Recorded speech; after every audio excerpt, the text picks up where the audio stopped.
Alrighty, hello there, everybody, and welcome back to Circling Seattle Sports on Converge Media. I am your host, as always, Charles Hamaker, with Belle Garcia. Belle's back. I'm back. For those who complained about an hour of me talking, Belle is back with us this week after some difficulties, and man, we've got some important stuff to go over.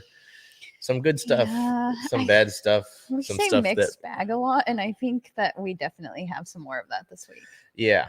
I think this is a good example of that, but especially coming off of what took place yesterday, it might be especially more of that. So taking all that in consideration, we're not yet in week one of the regular season for the Seahawks, but we do have an official 53-man roster. That can definitely change as the season goes throughout all 17 of its long regular season weeks. But we have an initial roster, so why don't we take a look at that? Obviously, this is a lot. We'll have all of the names for you on the screens broken down by position, but let's just take a look at some of the more notable ones as we go down through just, I guess, every position. I mean, looking at, of course, the quarterbacks here, we knew what we were going to have there in that position. Of course, it's Geno Smith and Drew Lock. Moving on to our running backs, we have Rashad Penny, DJ Dallas, Travis Homer, Kenneth Walker III. For receivers, of course, Tyler Lockett, DK Metcalf, D Eskridge, Marquis Goodwin, Penny Hart, Derek Young. Tight ends, Will Dissly, Noah Fant, Colby Parkinson. Offensive line, we have, of course, our Charles Cross, Abraham Lucas, Jake Kernan, Stone Forsythe, Gabe Jackson, Damian Lewis, Phil Haynes, Austin Blythe, and Kyle Fuller. So any notable names there that you would like to talk about? Not necessarily. I mean, like you said, I know that we were going to have Geno. I'm kind of surprised there's no third quarterback on the initial roster. I know that we'll get to the practice squad here, and that's wherein lies the third quarterback. But no, I mean, there's no real surprises to me. The tight end room looks solid. I'm happy with that. I guess to see the receiver room, we look at, obviously Tyler and DK will be there. D Eskridge, I think this is a really big prove it year for him because I believe he was drafted in 2019 or 20, and things just haven't really worked out so far, or maybe even 2021. But I know he's kind of like, he's been on this team, he hasn't produced, and whether that be injury or whatever.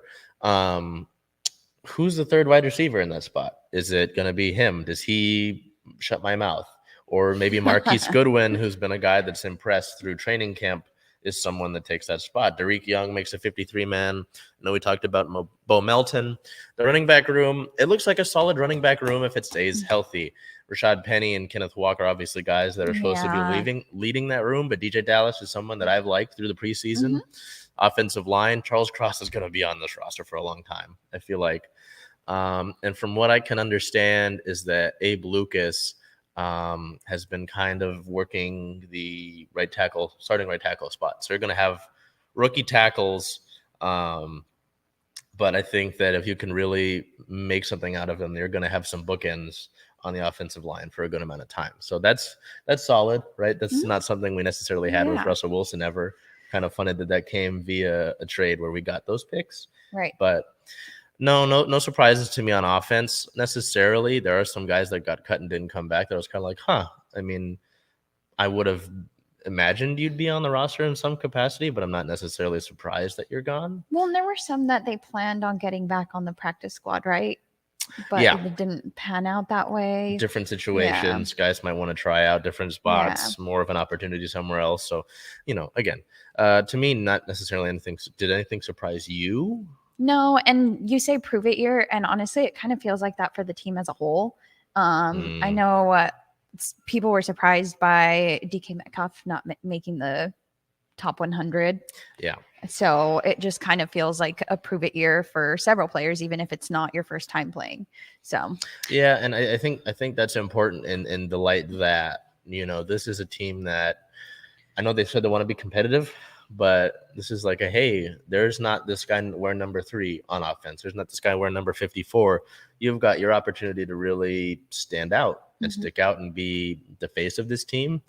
So I look at it in that regard in a way, because it's like, all right, which one of you is going to step up and command more money, more respect, more of a leader, more of a role, right? Because it's like, hey, I don't think anything's given right now. Right. So it'll be really interesting to see that.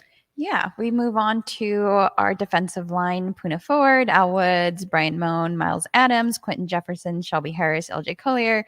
Linebackers: Jordan Brooks, Cody Barton, Nick Bellore, Daryl Taylor, Uchenna. Okay. Uchenna Nwosu. Boye Mafe. Yes, I knew I was going to say it right, but I wanted to emphasize it. But thank you. I told you didn't have to go through all the names. Cornerbacks, of course: Kobe Bryant, Artie Burns, Sidney Jones, Michael Jackson. Wow. I know that got some. Like there was a when the Seahawks posted the 53-man roster on Facebook, there was like a lot of laugh emojis on Michael Jackson. Yeah. They're like, I hope he moonwalks if he gets a pick 6 or something. Goodness. And then we move on to our safeties: Quandre Diggs, Jamal Adams, Josh Jones, Ryan Neal. Specialists: Michael Dixon. There's a name that's been getting a lot of I don't know if it might not be it, but there's been a name that's been getting a lot of attention, and I'm not sure if it even falls in the NFL, so we'll skip over that. Anywho, anybody there that's notable to you? No, it's funny with the specialists, because if there's 3 guys, they didn't bring another punter in or kicker or long snapper. They just had their specialist room. They kept it. Safety, no, Quandre Diggs and Jamal Adams are going to be your guys. Ryan Neal has been a guy that's contributed when one of those guys has been injured. The cornerback room is a little bit intriguing to me, because obviously Mr. Bryant's there. You look at that list. You've got Kobe Bryant, Tariq Woolen are guys that are rookies, and they could get significant playing time. Sidney Jones, Justin Coleman are guys that have been around the league a decent amount. Coleman had a career year in Seattle in 2018, I believe it was. Mike Jackson and John Reed are guys that have been in the league but haven't really seen like decent success. Michael Jackson, I thought, played really well in the preseason. Linebacker is interesting because it's like, okay, and there's a guy that's not on that list that we're used to seeing. Who steps up? You've got Jordan Brooks, I'm sure will be your inside linebacker, but with the 3-4 defense, Nwosu, Mafe, Robinson, Taylor will be guys that are rushing. So who's, because it's 3-4, 4 linebackers. Who's your other inside? Is it going to be Cody Barton? It'll probably be Cody Barton, just looking at it now. I wouldn't expect Nick Bellore to get too much play there, because he's been used more as a fullback. Okay. He's kind of like that weird hybrid. Yeah. D-line's interesting. Shelby Harris, from that Russell Wilson trade. Poona Ford's a guy that sticked out. Al Woods has been a veteran that's contributed just about everywhere he's been. Quentin Jefferson back with the Seahawks. LJ Collier, though, we talked about it, I think, last week or maybe the week before, and this is a guy that, same with the Eskridge, you're got to produce sooner rather than later. And if you don't, I don't think your chances are going to continue with this team very much after that. So, on the physically unable to perform list: Trey Brown, John Radigan, Ben Burr-Kirvin. Injured reservist: Cody Thompson, Tyreek Smith, LJ Collier. Practice squad: we have another Quandre on the team. 2 Quandres. Yes. I was like, wait, what? Quandre Mosley, yeah. JJ Arcega-Whiteside, Greg Allen, Cade Johnson, Vi Jones, Tyler Mabry. And I'm just going to let y'all read over that list there. Bo Melton is the one that I was looking for with that. Sean Mannion's going to be our quarterback on the practice squad. He's been there. I think he had a previous stint with Seattle. But Bo Melton's the one that sticks out to me on that list, just because I was like, hey, is Derek Young or Bo Melton going to make this list, or one of those guys will end up on the practice squad? Right. Bo Melton ends up on the practice squad. Notable roster cuts that didn't come back: Jacob Eason. I know there was a lot of surprise on that one. So I was a little bit surprised. I would have hoped that he would have made the practice squad, just because he's a local guy. Right. He spent a year at UW. He signed with Carolina, I believe. So interesting there. I mean, that's its own interesting quarterback debacle. Yeah. Aaron Fuller's also a UW guy. Freddie Swain is a guy that's contributed for this team. I think he had 4 touchdowns in 2020 with the Seahawks. He didn't have a bad year last year, but I think Marquise Goodwin might have eked him out of that spot, as well as some of the younger guys like Melton, like Young. And then Marquis Blair. I really liked Marquis Blair coming out of college. He was a really hard hitter, athletic, but he just had some horrific injuries. I think knee stuff. And just like it was like back to years. I think he got injured in the first game against in the Monday night game. I think it was Sunday night against the Patriots in 2020, and then 2021 early on in the season, another season-ending injury early on. It's like back-to-back years with something like that. It's tough. That is tough. And with the way that money goes, and with the way that you bring in younger players, you might be the odd man out. Yeah, so it's tough there. Team claims 2 players off of the waivers on cut day, Isaiah Dunn from the New York Jets and Daryl Johnston from the Carolina Panthers. So we'll move on to some league news here. Of course, we're facing the Denver Broncos in week 1. Well, the Denver Broncos decided they wanted to keep Russell Wilson for a few years. He inked a 5-year extension worth $245 million, including $165 million guaranteed, and becomes the second highest paid player per year in NFL. So it was really interesting to me with this deal because it's a lot of money, right? And you're like, okay, if he was still on this team and he wanted to stay, that's a lot of money to command. Yeah, exactly. Would John Schneider and Pete Carroll said, yeah, let's give him that kind of money. The talk about it, I think the way that it's structured is it does give Denver some room to bring guys in. And then the press conferences are like, oh, we wanted to be able to bring guys in. We wanted to be able to we wanted this a spot to be for free agents and stuff. I'm like, okay, Russell. I don't know. I know that there was some talk these last few years where Russell said he would restructure his contract for Dwayne Brown, but I don't know. It's really interesting, just with the way the contracts go and having to pay guys. Hey, that's Denver. That's Denver money, and we'll have to face them coming up here. Yeah, that'll be interesting. So just like you said, we'll face them September 12th. Denver Broncos coming here. That's a 5:15 p.m. game, and it's our Monday Night Football game of the week. So it's like one of the only games we'll get on prime time this year. So let's enjoy it, I guess. And I know we'll be back here the game day, but I'm going to ask you now, how do you think that game pans out for us? This is a bad roster, but I think just because of the way the game is, Pete Carroll always gets his team up for games like this. I think there'll be some fight. I think it'll be closer than people imagine it to be. I am hoping it'll be a 1-possession game, but I think it'll be scrappy. Yeah, I think the Seahawks will be scrappy in this one. But I think this is like their Super Bowl. This is the biggest chance they're going to get. Probably all year. So that's where I'm looking at it with this. All right, we'll move on to some more good news here. Our Seattle Mariners. More good news. Well, the football season's coming close, so that's good news. Point. Yeah. Good luck on your fantasy teams. Matt specifically back there. Matt, good luck on your fantasy teams. And to any of you, good luck on your fantasy teams. You don't want to end up like the guy I saw earlier today who had a sign that said, I suck at fantasy, and people were honking their horns at him. So, yeah, I guess in good news, we continue over to our Mariners here who had a 6-game road trip in the Midwest. I really hope some of these teams invest in roofs. I know they're decently expensive, but considering that Cleveland gets more rainfall during the baseball season than Seattle, it makes sense. We look over here to the first series of the past week. The Mariners took on the Detroit Tigers for 3 games and would complete a 3-game sweep, as you can see the broom on the Tigers logo there. Game 1, August 30th at the Tigers, a 9-3 win. Player of the game, first baseman Ty France with 3 hits, 3 runs, and 2 RBIs, a solo homer to boot. Not to jinx nothing, but Ty seems to be finding his groove again after having a streak of a slump. August 31st at the Tigers, the Mariners would win that one 5-3. Our player of the game is second baseman Abraham Toro. Yes, Toro's back, and we'll get to that roster move there with 2 hits, 1 run, and 3 RBIs. Toro would hit a 2-run homer to put the Mariners ahead, and Seattle would never look back from that lead.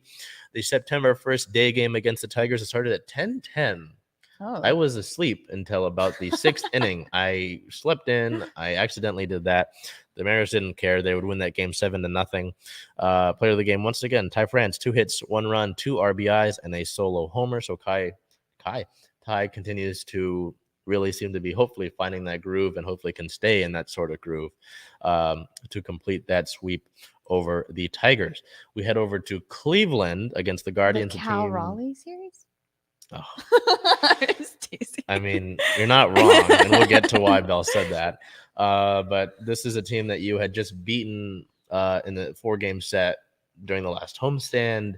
Cleveland is holding on to their lead in the AL Central, I think by only 2 games over the Twins and a few games over the White Sox.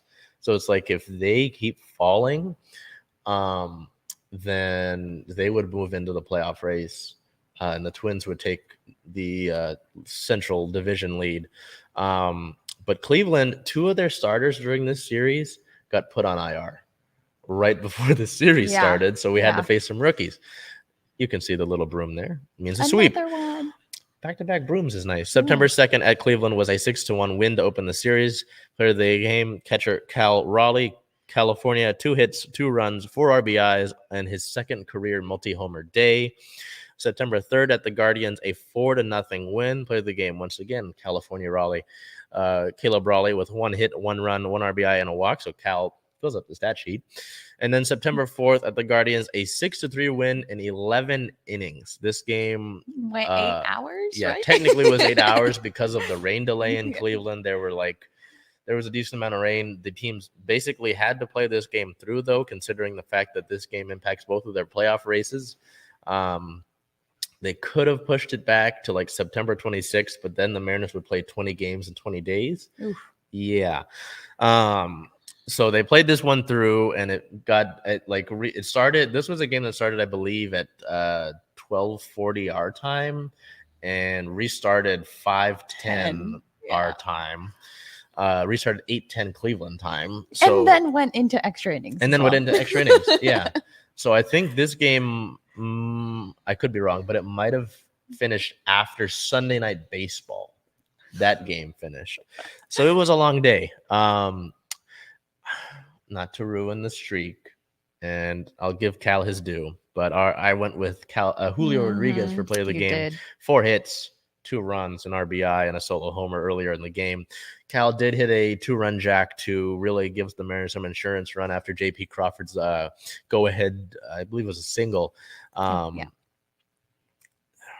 don't know. What do you say about this team? I mean, they sit – I know that this is a number, and I don't like necessarily just banking off of odds, but the Mariners sit at a 99.5% chance to make the playoffs. According to Fangraphs, they currently have the number 1 spot in the wild card, which would mean they would host at maximum 3 games here at home. You're playing well. You know, your offense is finding more of its groove. I know the last homestand I really complained that you're only hitting home runs, which home runs are fun. Don't get me wrong. Ball go far. Everybody, woo. But you got to be able to manufacture more than just the long ball and can't be dependent on that. Yeah. Your pitching continues to be great, which has been your calling card all year. And you're doing so. Your lineup today looks a little different. And we'll look at that later if you follow our coverage. But I don't know. How are we feeling about this team? I mean, we mentioned it, I think, on June 19th. They sat 10 games below 500. In the 66 games following that, I believe it was, 47-19 is the number. So this team has the pitching. They've got really one of the best defenses in baseball. They've got guys that can hit, that can mash. And they seem to be finding more of that groove offensively. I mean, what are we thinking? Well, I've been told that based off of the coming games, it makes sense that we have that 99.5% chance, because I think we play 8 games that are teams above 500. There might be more about, I think it was a few days ago that there are 20 games where you play teams that are not in the playoff spot. Exactly. But also what factors into that is that the teams that are in the wild card race and in the playoff race as a whole, Tampa Bay, Toronto, Baltimore, Boston's kind of a far shot. Mm-hmm. But all of those teams play each other a lot in this month of September. Like Toronto and Baltimore start playing themselves. Even New York once had like a 15-game lead in their division. Their lead is only 4 games now. Ooh. So the Yankees could drop to fighting for a wild card spot, that would be crazy. Pretty wild. their slump has been bad since the All-Star game. And ours hasn't. We have not had a slump after the All-Star game. So, yes. But yeah, you're right. There are some factors to that, but I no rest for the weary. I am not confident in things until we see the gigantic until this little thing down here makes it official instead of asking how you feel about the chances. So no, I mean, it's been a lot of fun, and the next homestand should be fun. You play the White Sox, the Padres come to town, and they've got a really stacked roster. Atlanta World Series champs last year and still have a lot of talent. So that's 8 games you think you play. I know we're not looking it up next right now, but over the course of those 8 games, if you can at minimum just go 4-4, that's solid. Sure, great. If you go 5-3 or over, you're cooking with gas, man. Yeah. So, it's a lot of fun. We have a lot of fun with our baseball. We will now head over to California Raleigh. He's our player of the week, which, I think Belle would have left the show if I didn't do that. Player of the week. Why did you go with Cal for player of the week? Was it that stretch in Cleveland? It was definitely a stretch in Cleveland. Vicky Mantle just showed up for the whole series against the Guardians. I mean, it was nice to get that other broom there for that second series. And yeah, I mean, I was a little surprised, as I mentioned, that you went with Julio for that September 4th game yesterday, because Cal did send us home and kept it to only 8 hours, because it could have gone longer. I really would have hoped not. Yeah. I think that, his recent continued surge is great. But since, early in the season, he got sent down to Tacoma, he was hitting below 100 for an average, which, if you don't know, is really bad. And since then, I've been critical of Cal. I'm like, okay, the homers are great. He now has the most homers by a catcher in baseball. That was last night. I don't know if that's changed. I think it's him and Wilson Contreras. Yeah. But he continues to mash. I mean, his slugging, let's go back to this number. His slugging is what does that say? 1.33? That's insane. So his total OPS is 1.522.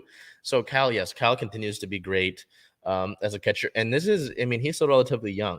That's why I said at the beginning of the year, this guy at the catcher position has your most upside. Tom Murphy's fine, sure. He played really solidly at the beginning of the year before season ending. Luis had solid power last year, just hasn't been able to put it together really this year at the big league level. So I was like, Cal is your guy. And at the beginning of the year, I'm like, shoot, this guy is not doing it too well. And then he's been able to put it together lately. So that has been really huge for this team, because I always like to look at the lineup and say, okay, where are guys that maybe struggle? Julio's young, so every once in a while, if he has a bad day, I can't really complain too much. Sure. Ty had his, when guys are in their slumps, who's might be that hole in your lineup. Cal, less and less, is that guy. Would I like to see him again? The power is great, just overall getting on base, if you can improve that. But again, that's something that can happen over the course from now until October, right? So I'm really impressed with what I've seen from Cal Raleigh this year. Just hope that, just like any other player that's on this roster, just continue to get better and better as the season goes on. So I don't blame you. He did have Big Dumper trending on Twitter yesterday. I just want to make that known. It's officially been said on the show. If you don't see the banner below us, please, whatever your favorite Cal Raleigh nickname is, please let us know. Maybe we'll have a poll or something. But yes, Cal, whatever you like to call him, has had a really solid season so far this year.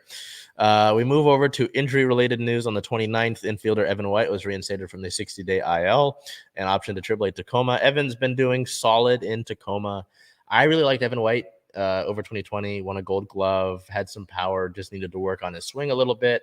2021 really struggled with the swing, got injured, and I was just kind of been like, all right, kind of like with Jared Kelenic, stay in Tacoma, figure out your swing, and just be consistent about it, be better, with strikeouts. And, he's working on it. I don't think we see him by the end of the year. I think that's a conversation for next spring training next year. But it's good to see just because of the injury and just the bad luck he's had with that.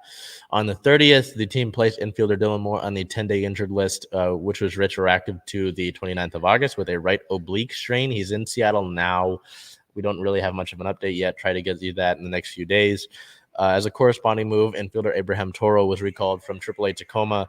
So that was the move there with that. That's how Abe joined the team again. I called him Abe. If you got a problem with that, I'm going to ask him that. One of these days, this series, this homestand, I'm going to say, hey, do you mind being called Abe? And we will get to the bottom of that. And then on September 1st, left-handed pitcher Matt Boyd, a Seattle native. He went to Eastside Catholic. I'm an O'Day guy, so I have a problem with that. But it's cool to see the Seattle native.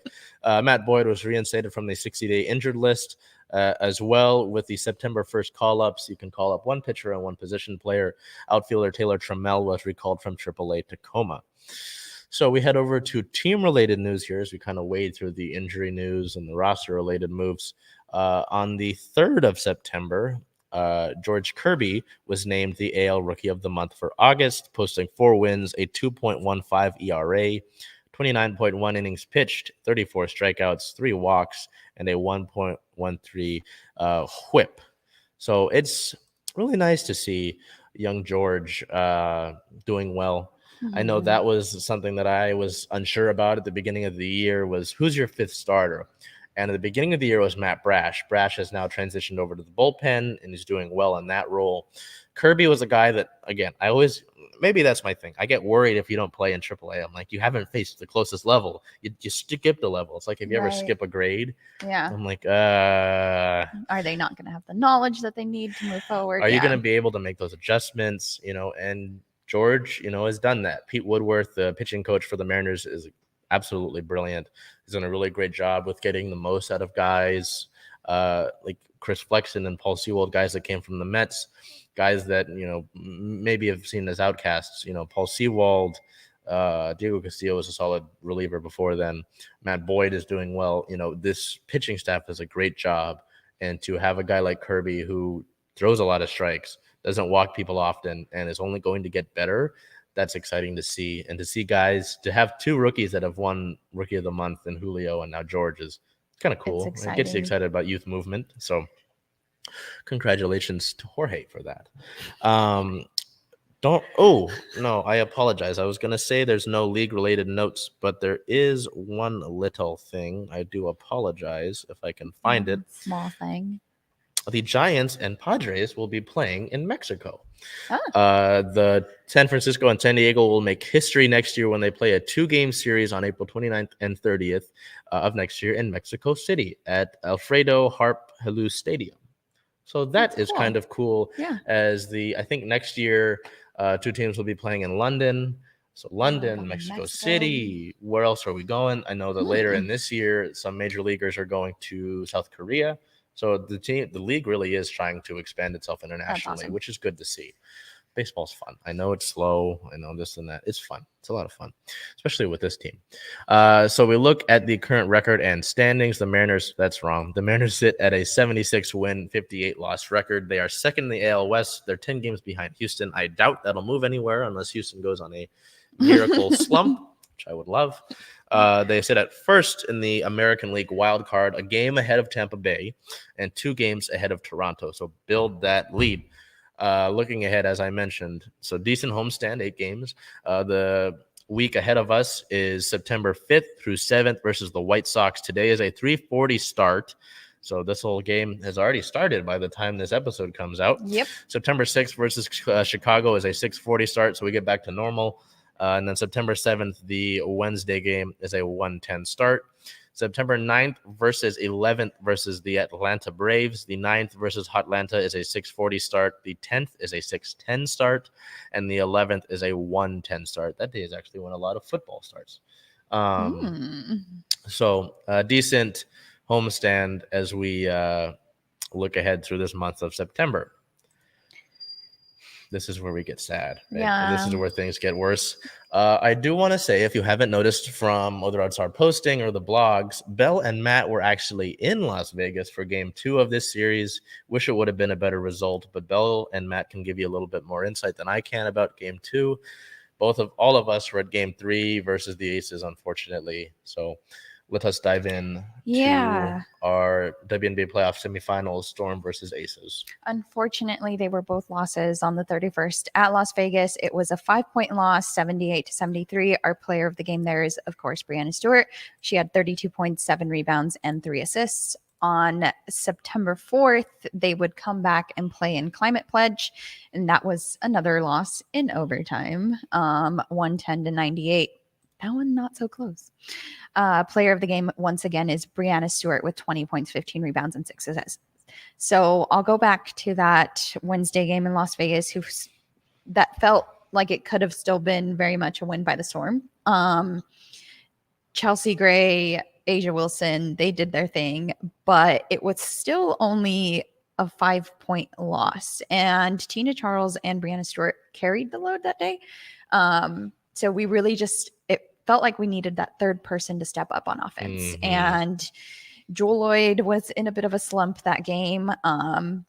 So we move on to yesterday's game, where they had 5 players in double figures at one time on the court. And it felt like Breanna was getting the help she needed on offense. To an extent. Yeah, to an extent. Things felt like they started to click in the second half. And that fourth quarter, I mean, it's been like the fourth quarters previous to this game. Nail biter down to the wire. Sue hits a 3 to get the 2-point lead with 1.1 seconds left on the clock. With 0.8 seconds, the Aces call a timeout.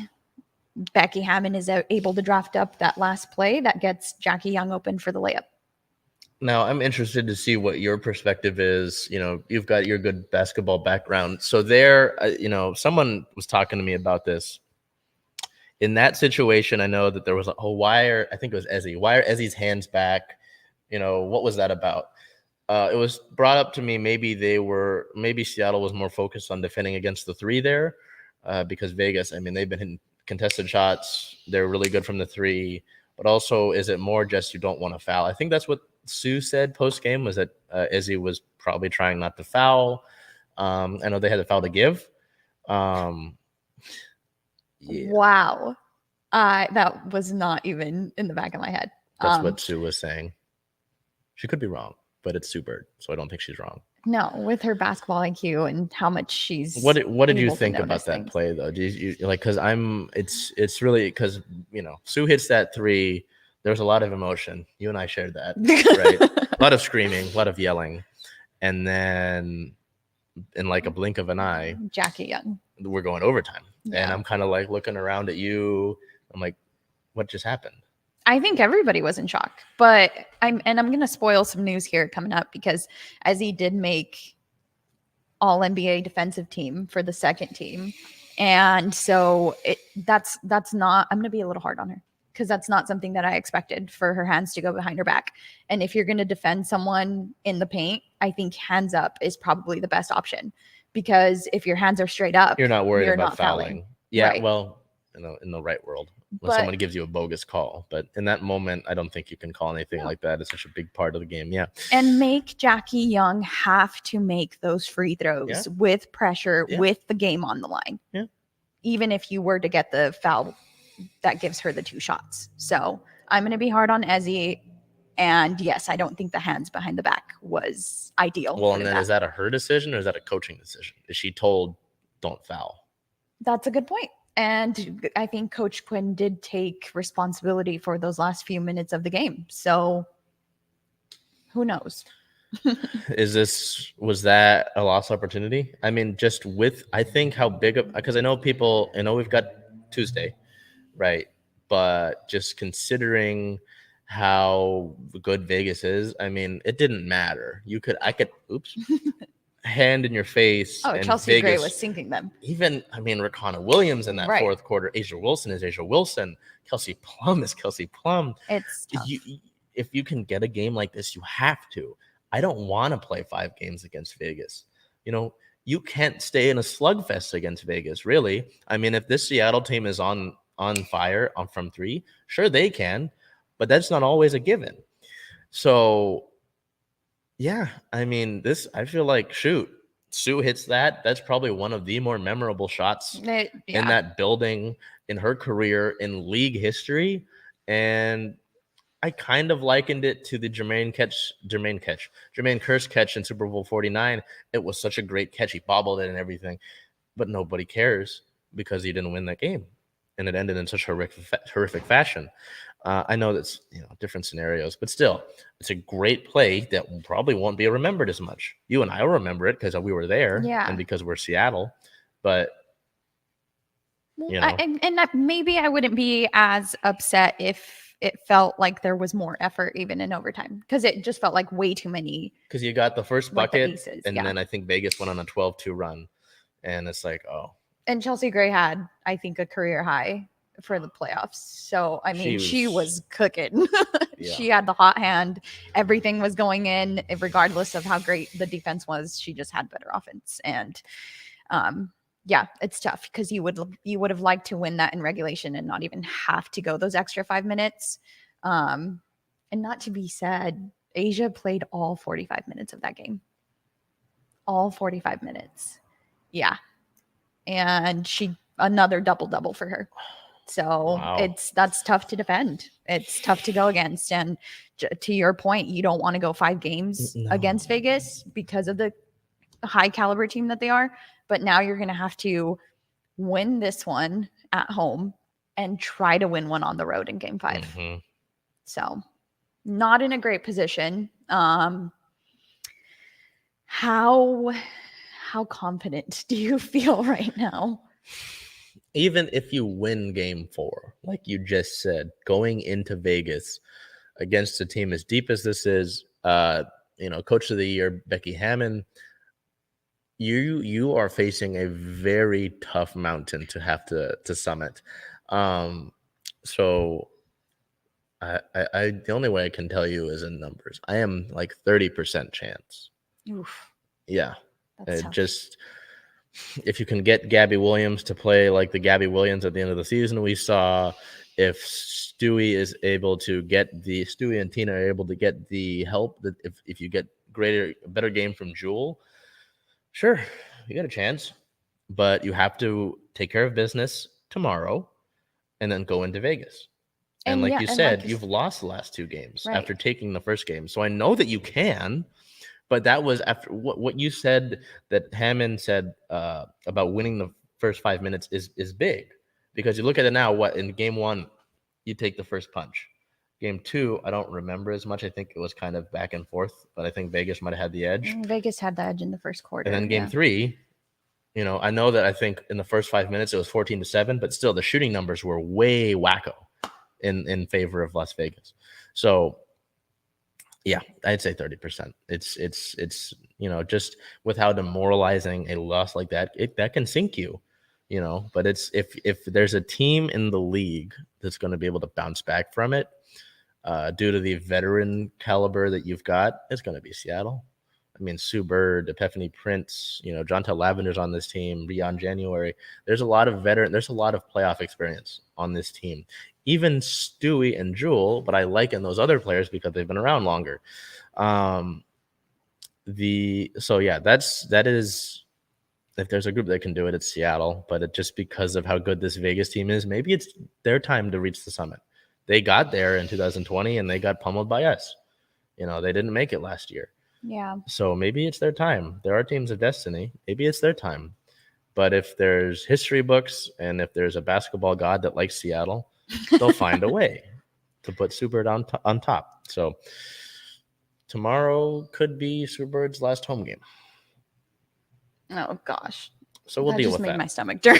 We'll deal with that. Let's look at the injury news. Our injury report for game 2, Mercedes Russell still not seeing any minutes. And then Gabby Williams was still out with that concussion. She did actually travel to be with the team, but she wasn't sitting on the bench for the game, still nursing that concussion. Game 3 out, of course, again, Mercedes Russell. We don't actually have any idea if she's going to see any minutes here, right? I doubt it. We're in semifinals and we have no idea. I think it just might be Yeah. Okay. And then Jontel Lavender would be placed on the injury list for a non-COVID illness. So missing her veteran leadership for sure. We move on to some team notes here. As I said, we had some Storm players named to the WNBA defensive teams. First team was Brianna Stewart. Second team were Ezzy Magbagor and Gabby Williams. So hoping to see Gabby get in the group of things better. I know we talked about her maybe not being 100%. Yeah, and then like being thrown in as a starter as well to this one. So I know that when I said, "Hey, Gabby's starting," you're like, "She's starting?" It was kind of like a surprise moment. So yeah, I guess we'll see. Ease her into things. Come on. Moving on here, we mentioned Game 4, September 6th. That would be tomorrow. That's here at Climate Pledge. It's a 7 p.m. tip-off. And then, if necessary, fingers crossed, September 8th would be Game 5 at Las Vegas. So not much of a break there. We move from playing Tuesday. They get 1 day and have to travel, and then are right back in it in Game 5 if we make it. Well, even from Sunday to Tuesday. Tuesday, yeah, 1 day between. Got to feel all the feelings today. And just get into it. Yeah. So, hey. Yeah. We move on to our Sounders now. Keeping with the sort of playoff aspirations kind of thing. You talked about mixed bag. We're really liking the mixed bag term. The head of the show, the Sounders had a mixed bag week, finishing up their little road trip in Orlando and then coming home to play Houston yesterday. August 31st at the Orlando Pride. This was a kind of gut-wrenching loss. So Seattle was down and then was able to come back and tie things, and then they late goal in stoppage time loses it for you. You lose points. You could have had to draw. No. Play of the game, I know there's 3 goals allowed, but Stefan Fry has not had the easiest run of things at the goalkeeper position, considering that the positions his defense have put him in. A 7.9 match rating, the highest for his team. He saved a penalty, had 6 total saves, 1 punch, and 6 recoveries. That one's just, tough. You blow it, and it's like, oh, shoot, you're even after the Portland loss. It's like you're digging yourself a big hole. Yeah. September 4th versus Houston back at home was a 2-1 win. Player of the game, knew who finally scored in 6 seasons with the MLS team. Knew who finally finds his goal. It would Seattle would go down early, and then the second half, knew who would get on the board. I believe it was on the 59th minute. Finally happened and kind of sparked things. I know head coach Brian Schmetzer said after the game that they kind of got guys a little motivated, got guys a little bit excited. Knew who had not only the goal, he had an 8.9 match rating, the goal, and an assist on the game-winning goal by Freddie Montero with 4 total chances created. So knew who finally scored, as you can see in the bottom banner. But now, so Seattle is mathematically alive. They are 6 points out of the, I believe it's the 7th and 8th spot in the Western Conference, which are 2 playoff spots. Portland, I believe it's Portland and Real Salt Lake. So you're in 9th. You're 6 games out. 6 points out. That's 2 wins. You have to win out, essentially. I mean, if you want to be safe about things, I mean, you could win a couple and then kind of play it safe and we'll kind of live on the edge. But, ideally you like to win out. That doesn't get any easier as you play Austin next week, who is the number 2 seed. And then Vancouver after that's a rivalry game, so that shouldn't be easy necessarily. FC Cincinnati is looking in the same position. They're fighting to find a playoff spot, so they're not going to lay down. And then you play a couple teams that aren't exactly in the playoff hunt. So it's still possible. And, there are always moments in like miraculous turnarounds or runs where it kind of starts. The NFL has a great, like a show they would always run called NFL Turning Point. I don't know if you've ever seen it, but it goes in like a specific part of the game where the game flipped, where like a big play was made, the pendulum swung the other way. Is this new who goal something that does that? I'm really intrigued to see. Yeah, I mean, because you're so mathematically alive, so it's not like you've been eliminated. It's impossible. You're like 10 points out. No, you're still technically within it. You just have to continue this form. And, I know you're without your MVP candidate and Christian Roldan, but you've got guys that have stepped up. Raul Ruidiaz is still healthy. Healthy enough to take pictures. Nuhu being able to score was great. The defense looked solid outside of that one play where the one goal that Houston scored where they kind of got caught napping. So and the Houston's a bad team, so this should have been a win anyway. But it's still possible. So I'm not putting them to rest. I know I've been disappointed with them in weeks, but this could be the pendulum swinging proverbially. This could be it. So. But it starts with Austin on Saturday, which is not going to be an easy test. No, it's like, all right, we've got the big, like, it's when you play a game and you've got like the big road, to the final boss, and you play like a pretty decent sized boss. It's like, oh, well, this doesn't get much easier, does it? So you have to play the man. What I think it was Ric Flair. Yeah, if you want to be the man, you have to beat the man. So you kind of got to go through number 2. Yeah. So we'll see how that goes. No other team news or injury-related news for you, luckily. All we got next for you is the Sounders sitting at an 11-win, 15-loss record with 3 draws on the season, 9th in the Western Conference, 36 points on the year, 6 out of a playoff spot. Their next match, as I mentioned, I should just leave the new who scored thing finally up there. September 10th versus Austin FC. That is at home, luckily, with a 5 p.m. kickoff. So that's big. That's number 2 seed in the West. That's trying to keep your playoffs alive. So if you're able to, I know there's a Mariners game going on at the same time that Bell will be at, and I'll be over across the street. Hope we got a good crowd. Hope we have a good weekend that day. Yeah, I hope so too. We will switch over here in a second to a little bit. That's how it's kind of been. Until we get to training camp, things are going to be quiet, I feel like, for these guys. But the Kraken did make a small piece of news. Yeah. We have some team news. On August 30th, Cale Fleury re-signed to a 1-year deal for a 2-way contract, and that's $750K AAV. Just a couple words here from Ron Francis. Cale took another step in his development last year, specifically with his offensive game while playing for Charlotte. We are excited that we have reached an agreement for Cale to return to the Kraken organization. I will say something. It's a little awkward because so Cale has a brother named Hayden who was on the team with him last year. There was a few games where they played together. They didn't bring Hayden back. I think he signed with Tampa Bay, which Tampa Bay, not last year, but the 2 years before that, won the Stanley Cup. So it's like, oh, you're kind of falling up. And Tampa Bay's still a good team. They'll make the playoffs this year.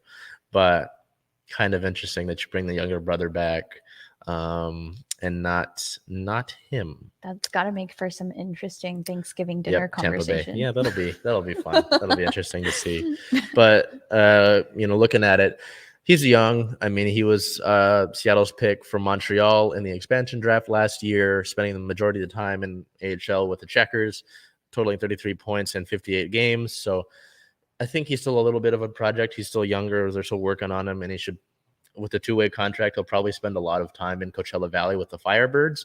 We'll probably see him here and there with injuries, and we'll see some potential in him. Yeah, so it'll be interesting though to see how that goes. But a little bit awkward with not having Hayden brought back. So there's your small piece of Kraken news. That's it.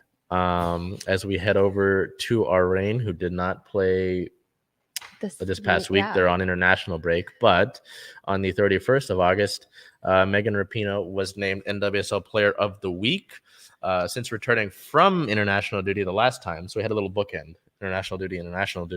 In that break, in that span, from the end of July till recently, Rapinoe started in 4 games consecutively, tallying 4 goals and 3 assists, so 7 total points in those 4 games.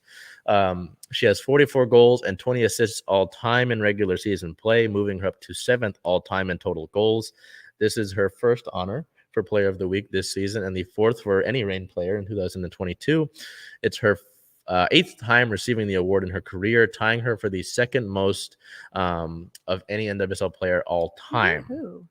So, way to go, Pino. I feel bad because what was it?